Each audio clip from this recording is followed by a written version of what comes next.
நடந்து முடிந்த நாடாளுமன்ற தேர்தலில்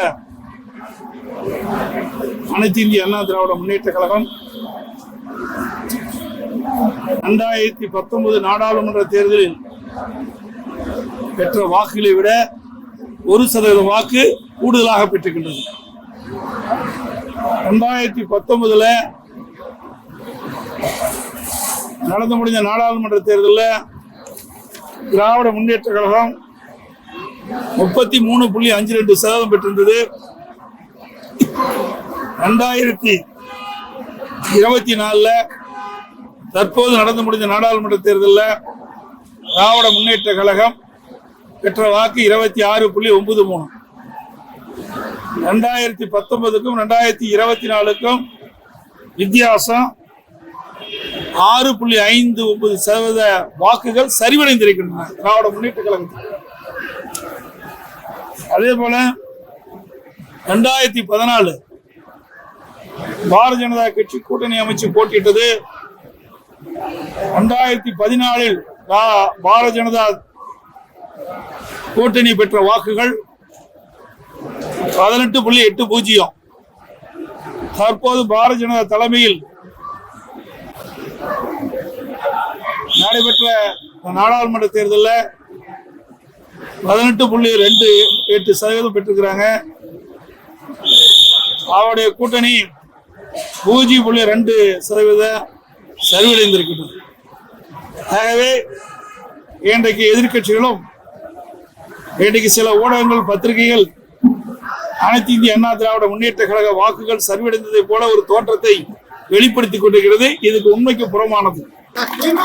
திமுக பிரச்சாரம் மேற்கொள்றப்ப மகளிர் உரிமை தொகை தொடர்ந்து கிடைக்கணும்னா திமுக வாக்களிக்கணும், இல்லைன்னா அது கட்டாயிடும் சொல்லி ஒரு விஷம பிரச்சாரம் செஞ்சுதான் தேர்தல் வெற்றி பெற்றிருக்காங்க. அது மட்டும் இல்ல, நாங்க தேசிய கட்சியோட கூட்டணி வைக்கல, அவர் தேசிய கட்சியோட கூட்டணி வச்சிருந்தாங்க. அந்த தேசிய கட்சி கூட்டணி வச்ச காரணத்தினாலதான் அவர்களுக்கு அந்த வாக்கு கிடைச்சிருக்குது. எங்களை போல தேசிய கட்சியோடு கூட்டணி வைக்காமல் தனித்து நின்றிருந்தா எங்களை விட குறைவான வாக்குகள் தான் பெற்றிருப்பாங்க. அவர்கள் இவ்வளவு இடத்துல வெற்றி பெற்றிருக்க மாட்டாங்க. அது எப்படி நாங்க எப்படி பார்க்க முடியும்? அவங்க பார்க்கணும். அவர் 30 திமுக கட்சிக்காரர் கேளுங்க, அண்ணா திமுக கட்சிக்காரர் கேட்டு என்ன பண்றது? விரைவில் அறிவிப்போம்.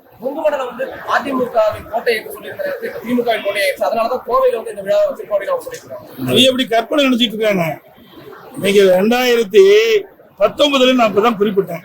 2019 நாடாளுமன்ற தேர்தல் நடைபெற்ற போது திமுக தலைமையில் அமைக்கப்பட்ட கூட்டணியில கம்யூனிஸ்ட் கட்சியுடைய வேட்பாளர் கோயம்புத்தூர் நாடாளுமன்ற தேர்தலில் போட்டியிட்டார்.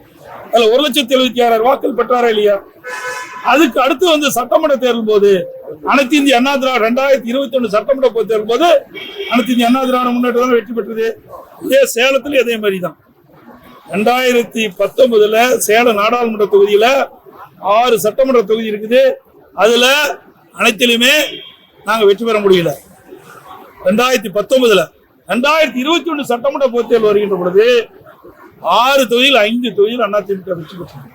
ஆக சட்டமன்றத்துக்கு வேறு மாதிரி ஓட்டு போடுறாங்க, நாடாளுமன்றத்துக்கு வேறு மாதிரி திருச்சி பத்தி ஓட்டு போடுறாங்க. அது மட்டும் இல்ல, 2019 திண்டுக்கல் நாடாளுமன்றம், அதுல நிலக்கோட்ட தொகுதி வருது. இந்த நிலக்கோட்ட தொகுதியில சட்டமன்றத்துக்கும் திமுக வேட்பாளர் போட்டிடுறாரு, நாடாளுமன்றத்துக்கும் திமுக வேட்பாளர் போட்டிடுறாரு. அதுல அண்ணா திமுக வேட்பாளர் நிலக்கோட்டையில 25,000 வாக்குல வெற்றி பெறாரு. திமுக 25,000 வாக்கு குறைந்திருக்கு சட்டமன்றத்துல. இதே நாடாளுமன்றத்துல அதிக வாக்குகள் பெறாங்க. ஒரே நேரத்துல தேர்தல் நடக்குது, சட்டமன்றத்துக்கும் நாடாளுமன்றத்துக்கும். அப்போ சட்டமன்றத்துக்கு வேறு மாதிரியும் நாடாளுமன்றத்துக்கு வேறு மாதிரி பிரிச்சு பார்த்தோம் வாக்களிக்கிறாங்க. அதே மாதிரி விளாத்திக்குளத்துல அதே மாதிரிதான் அண்ணா திமுக வேட்பாளர் வெற்றி பெற்றார். திமுக வேட்பாளரை விட சட்டமன்ற தொகுதியில அந்த தூத்துக்குடி நாடாளுமன்ற தொகுதியில விளாத்திக்குளம் சட்டமன்றத்துல இடைத்தேர்தல் வந்த பொழுது அனைத்து இந்திய அண்ணா திராவிட முன்னேற்ற வேட்பாளர் வெற்றி பெறாரு. மேல நாடாளுமன்றத்துக்கு திமுக அதிக வாக்குகள் பெறும். அது மட்டும் இல்ல, கடந்த 2019 நாடாளுமன்ற தேர்தல் வந்த பொழுது 234 சட்டமன்றத்துல 2 இடத்துல நாங்க வெற்றி பெற்றோம்.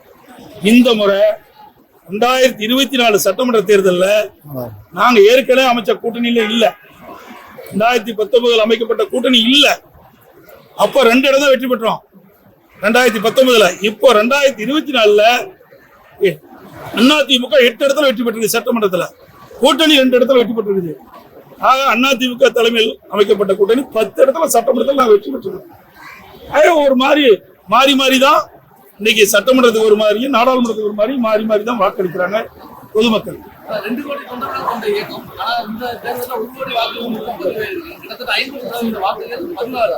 அதிமுகவுடைய வாக்குகளே 16. ஆமா, திமுக கேட்டு பாருங்க, திமுக எவ்வளவு சேர்த்திருக்கணும் அதையும் கேட்கணும். ஆக தேர்தல் நேரத்துல நான் தான் சொல்றேன், இது நாடாளுமன்ற தேர்தல், சட்டமன்ற தேர்தல் அல்ல. நாடாளுமன்ற தேர்தல் வேற, சட்டமன்ற தேர்தல் வேற. சட்டமன்ற தேர்தலில் நாடாளுமன்ற தேர்தலில் 2 கட்சி தான் முன்னிறுத்துறாங்க. ஒன்னு இந்தியா கூட்டணி, இன்னொன்னு பாரதிய ஜனதா. நாங்க நடுநிலையோட இருந்தோம். தமிழ்நாட்டு மக்களுடைய உரிமையை காப்பதற்காக நாங்க யாரோடையும் கூட்டணி வைக்கல. ஏன்னா தேசிய கட்சிகள், இது காங்கிரஸ் கட்சியாலும் சரி, இது பாரதிய ஜனதா கட்சியை சேர்ந்தாலும் சரி, எந்த கட்சியோட கூட்டணி இருந்தாலும் தமிழ்நாட்டு உரிமைகள் பாதுகாக்க முடியாது. இன்னைக்கு காவிரி நதிநீர் பிரச்சனை, உச்சநீதிமன்றம் அளித்த தீர்ப்பு, மேகதாது அணையில கட்டுன்னு சொல்றாங்க. இன்னைக்கு மத்திய அரசு அதுக்காக பதில் சொல்லுதா? காங்கிரஸ் ஆட்சியும் சொல்லல. நடுவர்மன்ற தீர்ப்பு வந்த பிறகு 2007 அரசியல் வெளியிட்டாங்களா? வெளியிடலையே.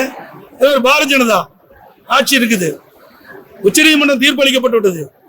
இன்றைக்கு உச்சநீதிமன்ற தீர்ப்பு படித்தான் மேகதாது அணை கட்ட முடியாது என்று சொல்ல முடியுதா?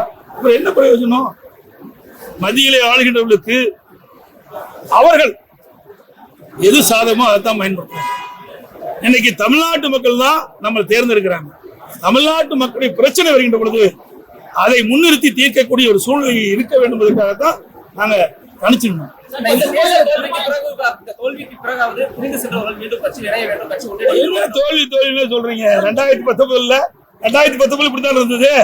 2021 75 இடம் ஜெயிச்சோம் இல்லையா? 2 லட்சம் வாக்கு தாங்க குறைவு. மொத்தமா 2 லட்சம் வாக்கு தான் குறைவாக நாங்க இந்த ஆட்சியை அமைக்க முடியாத சூழ்நிலை இருந்தது. பிரிந்து சென்ற வந்த சென்டர்ல எவ்வளவு ஓட்டு வாங்கியிருக்கிறாங்க? பிரிந்து சென்றீங்க 1% அதிகம். நாங்க பிரிந்து சென்றவருக்கு பிறகு 1% கூடுதலா வாக்கு வாங்கியிருக்கிறோம். அதுல இருந்து என்ன ஆகுது? கட்சி பலமா இருக்குன்னு தான் ஒரு ஈரோடு கிழக்கு சட்டமன்ற தொகுதி இடைத்தேர்தல்ல பல்வேறு முறைகேடுகளை சந்திச்சிருக்கோம். இப்ப விக்கிரவாண்டி இடைத்தேர்தல் அறிவிச்சிருக்கு. முன்னெச்சரிக்கையா அந்த மாதிரியான நடவடிக்கை எந்த மாதிரி வியூகம் அமைச்சிருக்கீங்க?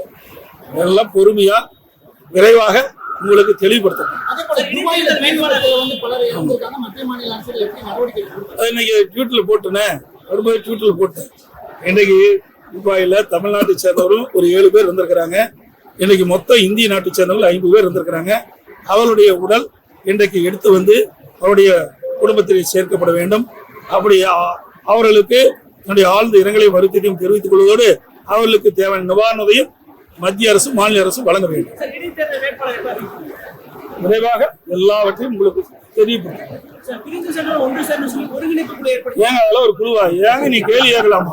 ஏங்க கோர்ட்ல போற வரையில ஒரு குழு அமைச்சா ஒவ்வொருத்தருக்கும் பதில் சொல்லிட்டு தான் இருக்கணும். அது யாரு சொல்லுங்க பார்க்கலாம். உங்களையும் சந்திக்கிறதா சொல்லியிருக்காங்க. யார் வேணாலும் சந்திக்கலாம். அது என்ன குழு என்னன்னு உங்களுக்கு தயவு செய்து நிருபர்களை பார்த்துட்டு யாரா இருக்கிற எந்த கேள்வி கேட்க வேண்டாம். யாரோ ஒருத்தர் கோயம்புத்தூர்கார அவர் எங்க இருந்தாரு? கட்சியிலே கிடையாது, ஓபிஎஸ் இருக்கும்போது போய் சேர்ந்தாரு.